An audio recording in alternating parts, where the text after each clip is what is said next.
Hello friends, কেমন আছো সবাই? আশা করি সবাই খুব ভালো আছো। আমিও খুব ভালো আছি। তো আজকে আমি ছবি আঁকার ক্লাসে যাচ্ছি। তো চলো যাওয়া যাক। পৌঁছে গেছি ছবি আঁকার ক্লাসে। তো দেখো, খুব সুন্দর সুন্দর ছবি। তো ছবিগুলো আঁকছিলাম। তো দেখো, এখানে বাটারফ্লাই অনেক কিছু রয়েছে। তো তারপর ছবি আঁকার ক্লাস থেকে বেরিয়ে পড়েছি। আমার একটু চটির দোকানে দরকার ছিল, তো সেটাই কিনতে এসেছি। এবার আইসক্রিম খাবো বলে আইসক্রিমের দোকানে এসেছি। তো আমাদের এই আইসক্রিমটা খুব পছন্দ হচ্ছিল।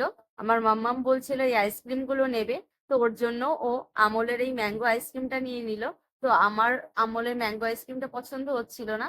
তো ওর জন্যই আমি একটা রাবড়ি নিয়ে নিলাম। তো তারপর আমার মাম্মাম দাঁড়িয়ে দাঁড়িয়ে আইসক্রিম গুলো খাচ্ছিল।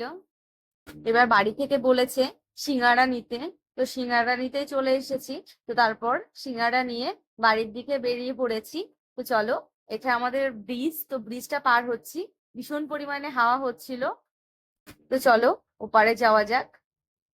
এবার একটু সোনার দোকানে এসেছি। তো আমার একটা কানের বানানোর দরকার ছিল। তো এই কানেরটা চেঞ্জ করে একটা নতুন কানের নেব। এই কানেরটা আমার ছোটবেলার কানের। তো এই কানেরটা আমার এখন কানে হয় না। তো ভাবছি এই কানেরটা ভেঙে ফেলবো, ফেলে নতুন একটা কানের নেব। তো তারপর আমরা আয়না দেখে একটু ভিডিও করছিলাম, আমি আর আমার মাম্মাম মিলে। দেখো, এই নুপুরগুলো খুব সুন্দর লাগছিল, সেটাই দেখছিলাম। তো তারপর বাড়ির দিকে বেরিয়ে পড়েছি। তো এবার টুকটুকিতে উঠে পড়েছি। তো আমার আর আমার মাম্মাম মিলে গল্প করতে করতে বাড়ির দিকে যাচ্ছিলাম। তো আজকের ভিডিওটি এই পর্যন্তই। যদি ভালো লেগে থাকে, লাইক কমেন্ট শেয়ার করে দেবেন।